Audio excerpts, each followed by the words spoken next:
Bienvenido al bloque de invertir. ¿Qué es invertir?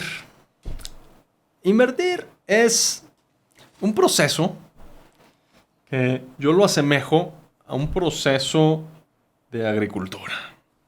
Porque al final es sembrar recursos, cultivar los recursos para después cosechar el interés.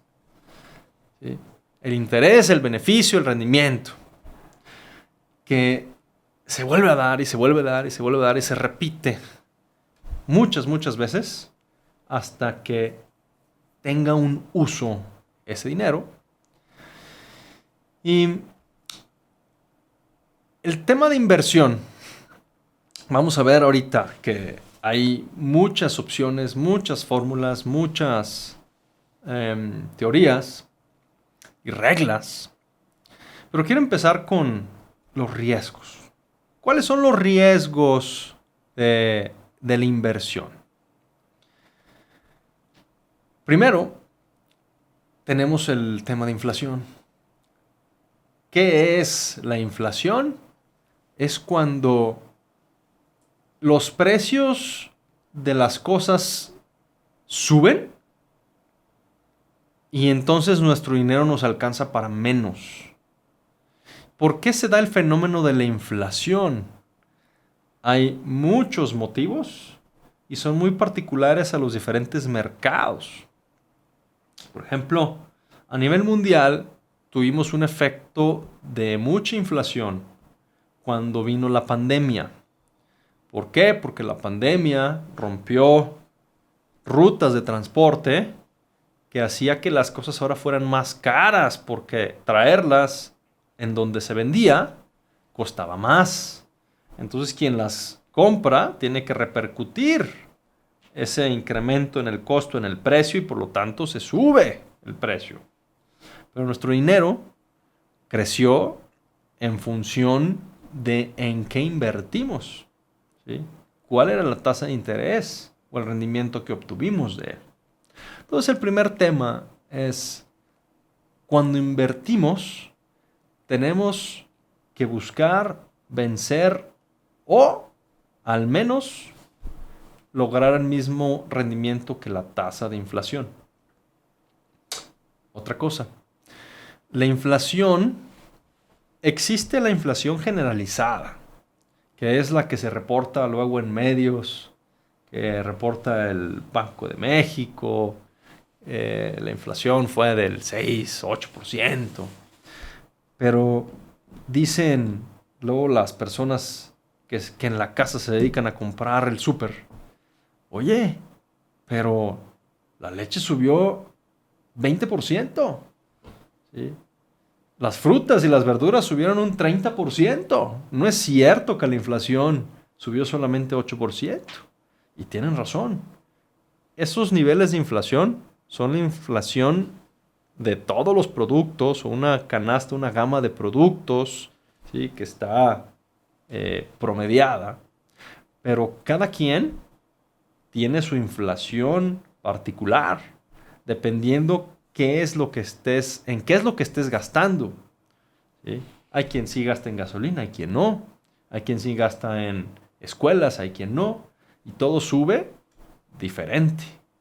Entonces, vencer la inflación es un tema sumamente importante, que va a depender mucho también de los ciclos económicos.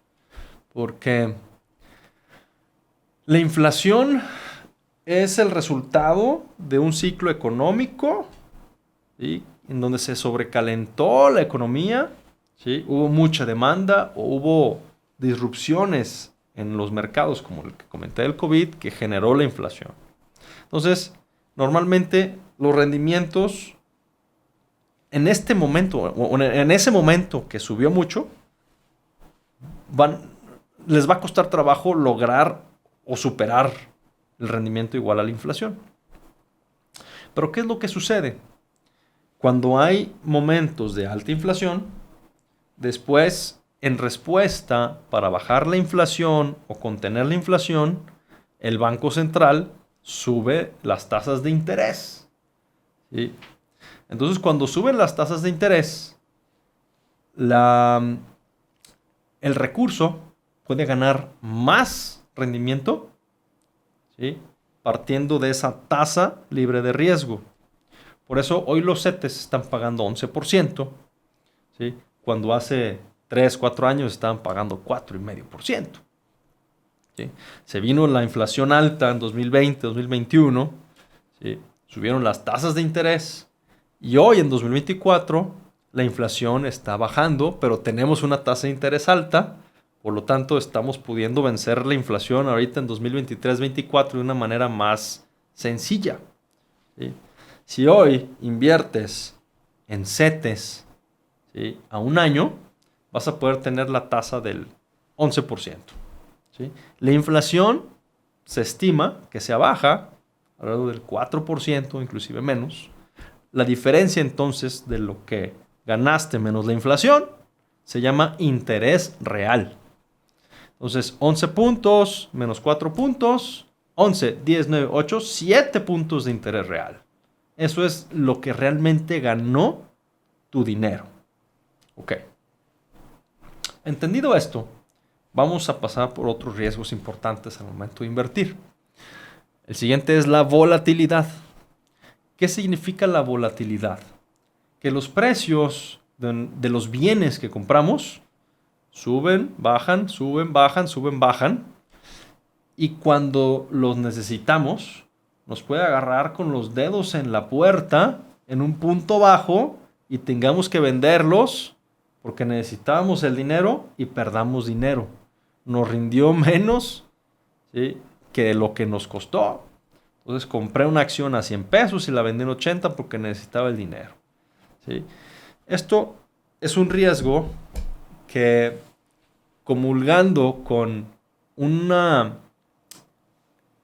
inversión de un horizonte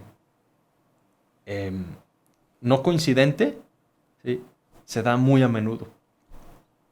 Si tú necesitas el recurso a 12, 24 meses, si tú inviertes en el mercado bursátil de acciones, va a estar muy susceptible a que sube y baje el precio y que te agarre en un punto bajo y vayas a perder dinero. Entonces aquí, primer punto, el mercado bursátil es muy efectivo para crecer el valor del dinero, pero cuando estamos hablando de horizontes de inversión de largo plazo, ¿sí? Mientras más volatilidad haya en los instrumentos, ¿sí?, van a ser más adecuados para horizontes de inversión largos. Entonces, eso es la volatilidad.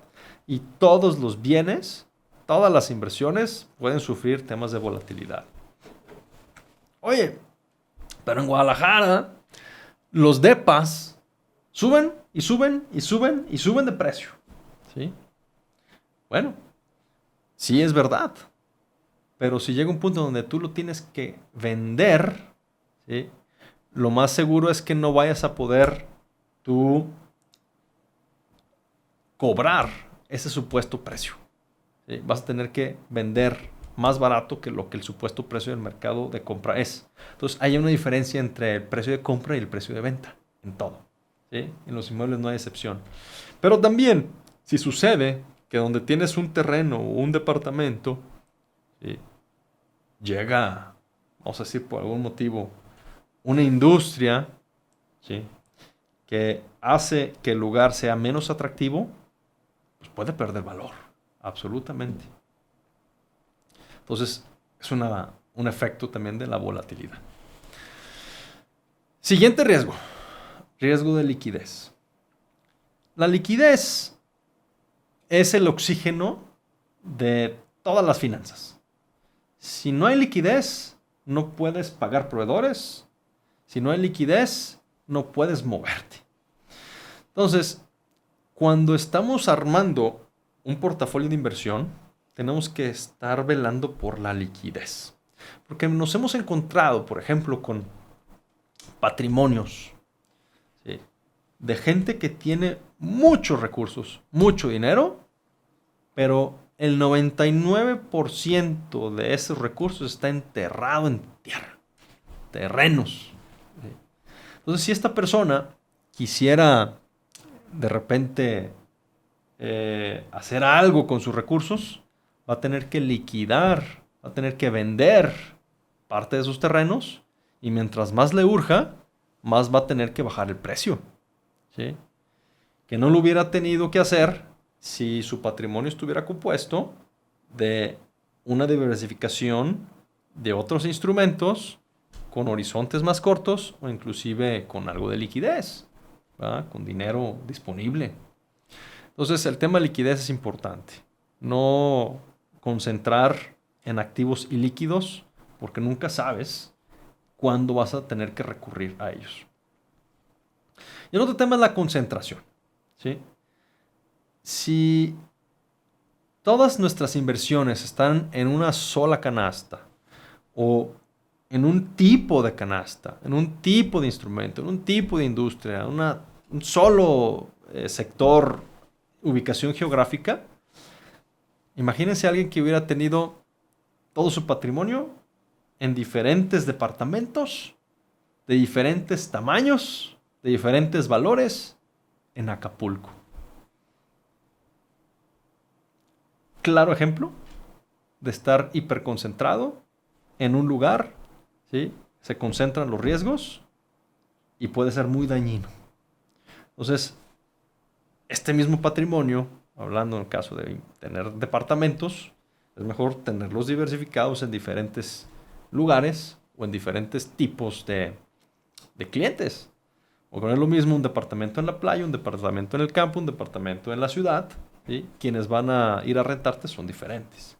Entonces también eso es importante. Si hubieras tenido puros departamentos de renta en la playa en Estados Unidos en el COVID, ¿sí? Hubieras sufrido un golpe, ¿no? Pero eso es el punto. El riesgo de concentración es importante identificarlo y cubrirlo cuando estemos armando un portafolio. Bien, entonces dicho esto, quiero compartirle algunas reglas personales que tengo para invertir. ¿Sí? Lo primero es diferenciar. ¿Sí? Que invertir es que el dinero trabaje por ti. Si tú estás trabajando para obtener el rendimiento, se encuentra en la esfera del patrimonio empresarial, no en el patrimonio de inversión. Si yo tengo un dinero que puse en una empresa nueva, pero esta empresa nueva me implica que yo trabaje, ¿sí? No la incluiría dentro del patrimonio de inversión, sino que en el patrimonio empresarial. En cambio, si yo invierto en una empresa, pero yo no lo opero porque tiene un equipo que lo opera, ¿sí? Pudiéramos decir que sí está dentro del patrimonio de inversión porque está trabajando por mí. Yo no tengo que dedicarme a trabajar esa inversión para que rinda. No depende de mi trabajo el que rinda esta empresa. ¿Sí? Entonces es importante separar el patrimonio en estas dos esferas, ¿sí? Porque son reglas muy diferentes. Todas las reglas ahorita que voy a hablar no le aplican al patrimonio empresarial, en donde el truco, al contrario, por ejemplo, de concentración, al patrimonio empresarial va a ser muchas veces lo que te define que ganes mucho o que no ganes tanto. Un hiperenfoque en una sola empresa, un hiperenfoque en un solo nicho, puede que sea más producente que contraproducente, que estuvieras diversificado en diferentes productos, en diferentes mercados, dependiendo de la etapa. ¿Sí? Pero aquí vamos a hablar en reglas aplicables para el patrimonio de inversión, no al patrimonio empresarial. Siguiente. Nunca pongas todos los huevos en una sola canasta. Es una frase célebre, súper famosa, pero tiene mucha profundidad. ¿Cuáles son los instrumentos de inversión que existen? Hay muchísimos, pero los podríamos prácticamente separar en tres. Bienes raíces, inmuebles, instrumentos bursátiles y capital privado o los alternativos. Abajo de esto hay un sinnúmero y sinfín de diferentes opciones y variables, pero sí hay que adentrarnos porque en esta misma elección podemos configurar nuestro portafolio para abatir todos los riesgos de los cuales hablaba hace unos momentos. Hablando de inmuebles, no es lo mismo terrenos que casas, que bodegas, departamentos, ¿sí? Una aportación de un terreno, un desarrollo, ¿sí? En instrumentos bursátiles no es lo mismo una acción, un fondo de inversión, un ETF, ¿sí? Deuda de empresas, deuda de gobiernos. Hay muchos instrumentos que podemos utilizar a nuestro beneficio de una manera inteligente para componer una diversificación que cubra los riesgos. Bien. Siguiente regla. El mejor tiempo para empezar a invertir fue ayer. El segundo mejor tiempo para invertir es hoy.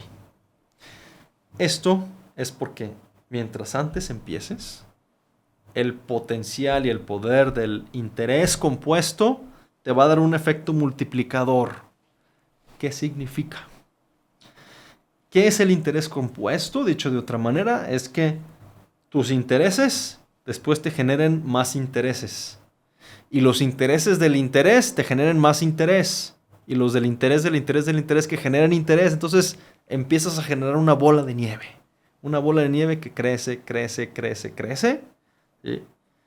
Que cuando estructuras el portafolio para que todo se reinvierta, el efecto es importantísimo, muy impactante, muy potente.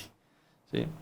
Entonces, por esto es importante también cuando estamos haciendo la elección de las inversiones, tratar de optimizar dos cosas. Primero, que lo que recibo de rendimientos se reinvierta. Y segundo, que si llego a recibir rendimientos, ¿sí?, evitar que los impuestos me quiten potencial de reinversión. Entonces, esto va a maximizar al final del camino lo que voy a tener, lo que voy a poder tener. ¿Sí? Hay ejercicios en donde una misma inversión en su versión que paga dividendos y la que no paga dividendos, a lo largo de 10, 15, 20 años, el valor cambia drásticamente por el efecto de que la que sí pagaba dividendos tenías que pagar impuesto. Entonces, si tú pagas del dividendo de 100, 30 pesos de impuesto, entonces tu reinversión el siguiente año no va a ser de 100, va a ser de 30. Mientras la que no pagó dividendos, pues sigue acumulando, acumulando, acumulando sobre 100, 100, 100. Entonces, son temas muy importantes. ¿Cómo maximizar el interés compuesto? Siguiente regla. El objetivo de invertir no es hacerse rico rápido, sino que el crecimiento constante para tener libertad financiera. Esto es, tenemos que buscar ganar siempre, ¿sí? Pero de una manera conservadora, constante y sonante. Si nosotros invertimos y perdemos, nos va a afectar en la capacidad de reinversión y generación de interés compuesto. Y hubiera sido mejor, en vez de arriesgar, no arriesgar, teniendo menos rendimiento, ¿sí?, y no haber perdido para poder maximizar a la larga el interés compuesto. Entonces, sí hay que diversificar también, porque toda inversión implica riesgo. No hay ninguna inversión 100% segura. Todo puede suceder, ¿sí? Pero con una buena elección podemos prácticamente ganar siempre. Una buena configuración que nos proteja el capital, que nos proteja el valor del patrimonio, ¿sí?, y estar creciendo de manera constante y sonante sin arriesgar el patrimonio con alguna inversión inclusive fraudulenta. ¿Sí? En el mercado hay muchas ofertas de inversión que te prometen rendimientos altos, ¿sí?, fuera de mercado, 8% mensual o hasta más, que hemos visto de 15% mensuales, que son muy atractivos para ganar dinero rápido, mucho dinero rápido, pero que eventualmente resultan siendo fraudes. ¿Sí? Entonces, no caigamos en la ambición de eso, ¿sí? Sino que hagamos de manera correcta, siempre ganando de manera real, constante y sonante. Y eso va a asegurar nuestra libertad financiera. Porque por más que tengas dinero en papel, si realmente es una inversión que está perdida, pues al contrario, tu libertad financiera se fue y se esfumó. Y ahora, vamos a ver un ejemplo de un patrimonio de inversión. ¿Sí? Aquí tenemos 4 cuadrantes. Del lado superior izquierdo tenemos liquidez. ¿Qué instrumentos pueden componer este cuadrante de liquidez? CETES, que son inversiones en gobierno. Bonos, que también son préstamos a empresas o a gobiernos en pesos. Bonos, que son préstamos a empresas o gobiernos en dólares. ¿Sí? Y divisas. Podemos tener también algo de divisas de otros países como parte de nuestra liquidez y diversificación. Del cuadrante arriba a la izquierda tenemos inmuebles. ¿Sí? Aquí representa el 40%. En México, el tema inmobiliario es una de las inversiones más recurridas, conocidas y con más crecimiento a lo largo de la República. ¿Sí? Y se mueve muy bien.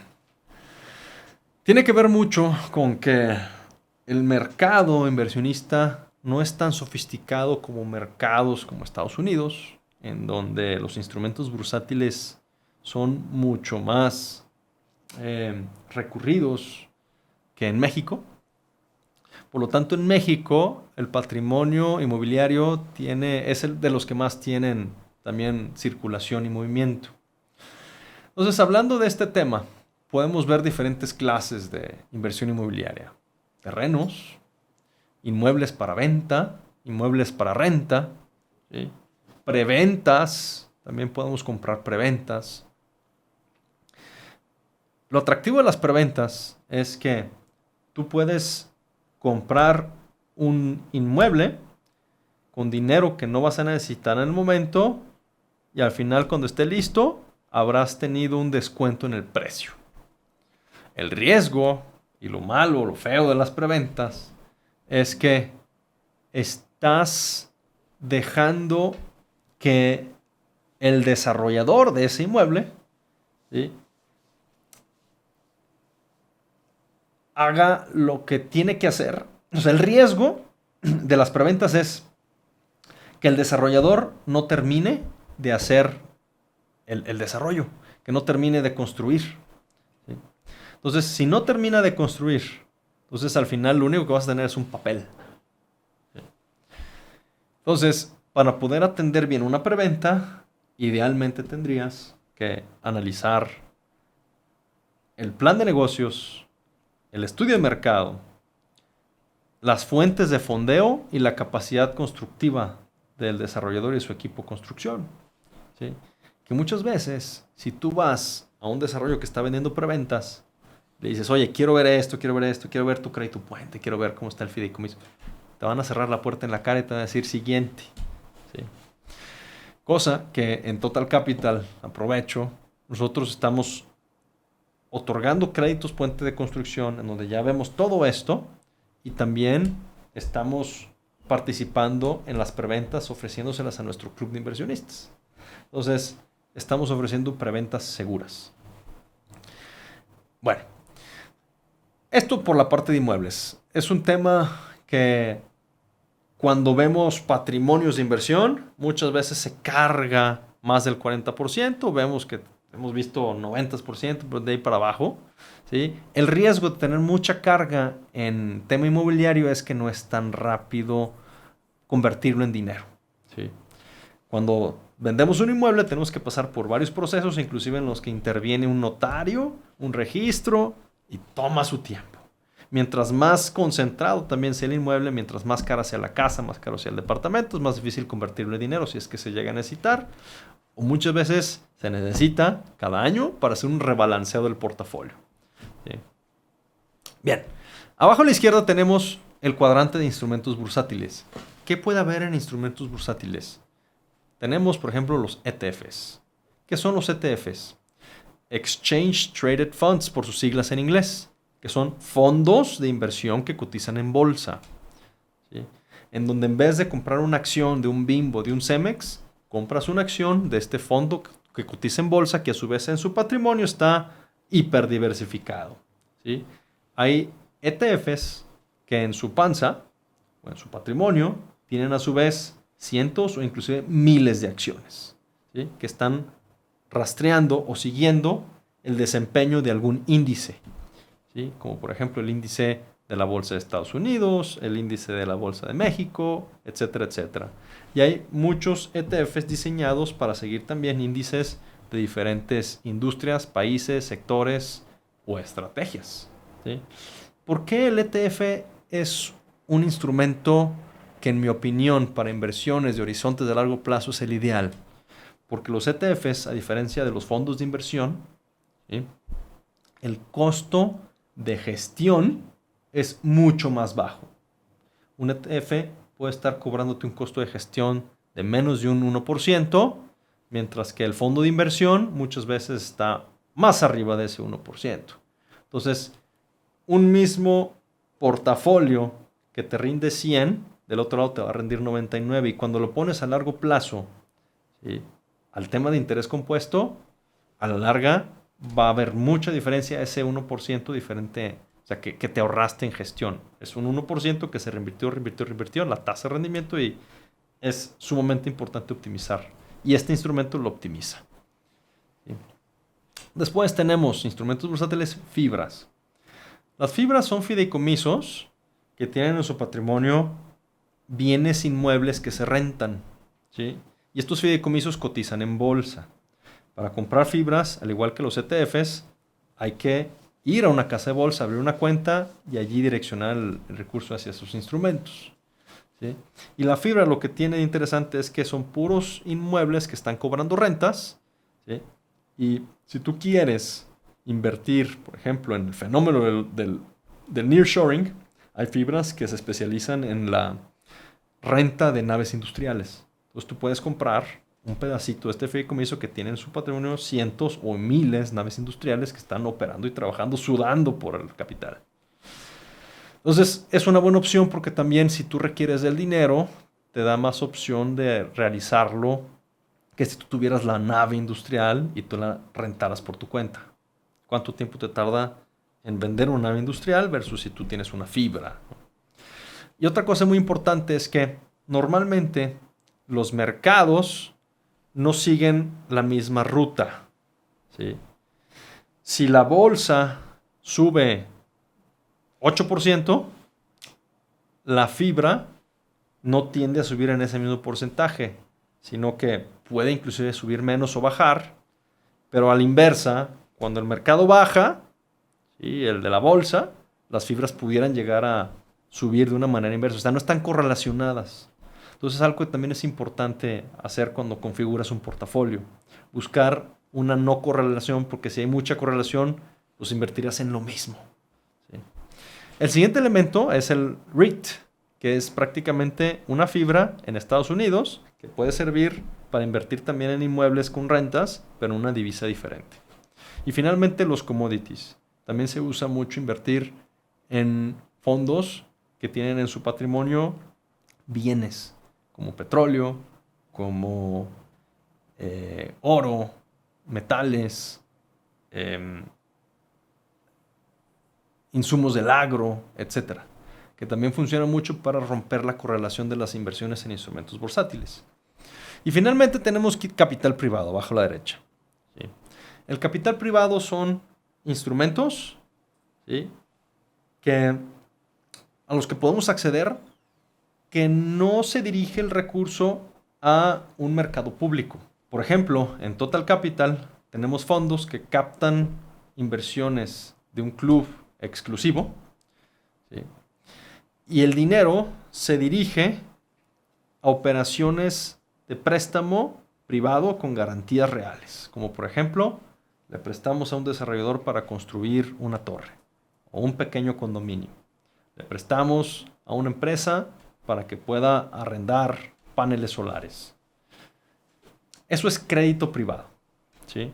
Capital privado, dentro del rubro de capital privado, valga la redundancia, es que el dinero del inversionista se va a acciones de una empresa que espera que le vaya bien y que el valor de la empresa se refleje en el valor de la acción, ¿sí? Y finalmente tenemos otros. Hay una infinidad de otros, pero solamente quisiera mencionar algunos. Por ejemplo, hay oportunidades de inversión en créditos que no salen como querían que saliera. Y hay gente que está comprando estos créditos, ¿sí?, para llevar a cabo el juicio y cuando se acabe el juicio quedarse con las garantías, ¿sí? Esto es financiamiento de litigación, así se dice, de litigio, financiamiento de litigio. Litigation finance en inglés. En Estados Unidos es mucho más común. Tú inviertes en un fondo que compra créditos vencidos y el fondo que los compró los litiga hasta que recupera las garantías y de ahí te pagan, ¿sí? He escuchado también de inversiones en pólizas de seguro en Estados Unidos, en donde el fondo invierte en comprar los valores de rescate o el valor de indemnización de una póliza de vida para que la persona pueda disfrutar hoy, en vida, una cantidad en vez de que su familia la reciba cuando fallezca, ¿sí? Entonces, la creatividad aquí es inmensa y hemos encontrado muchas situaciones interesantes, también en las criptomonedas, etcétera, etcétera. Por eso está en otros. Entonces, en este ejemplo de patrimonio de inversión, podemos hablar que puede ser un patrimonio balanceado, diversificado, que te permitiría acceder a la mitad de tu patrimonio, ¿sí?, en una situación de alguna eventualidad de una manera sencilla, ¿sí? Porque tienes liquidez y tienes instrumentos bursátiles que también se consideran de alta liquidez, ¿sí?, con los riesgos de volatilidad en los instrumentos bursátiles, pero al final es más importante la liquidez, ¿sí?, que cubrir la liquidez que la volatilidad en casos extremos, ¿sí? Mientras del lado derecho tenemos a los menos líquidos, a los inmuebles y al capital privado, ¿sí?, que se va a ir más hacia el futuro la recuperación, ¿sí? Pero bueno, aquí tenemos un ejemplo y nosotros les ayudamos a nuestros clientes inversionistas muchas veces a componer esto. Dependiendo de sus recursos, sus necesidades, sus objetivos, les sugerimos y les ayudamos a diseñar un buen portafolio que cubra los riesgos y también, muy importante, a rebalancear. Porque si tú tienes de reglas 10, 40, 40, 10, al final de un año puede que le haya ido muy bien a los inmuebles o que le haya ido muy bien a los instrumentos bursátiles. Y ahora en vez de que tengas ese 10, 40, 40, 10, vas a tener una composición de 10, 60, 20, 20, ¿sí? Entonces hay que rebalancear, lo que significa cerrar posiciones, abrir posiciones para volver a regresar a ese porcentaje que definimos en nuestra estrategia. Eso se llama rebalanceo. Bien, entonces con esto cerramos el bloque de inversión. Los invito a que sigamos avanzando con el último bloque de blindaje. Muchas gracias.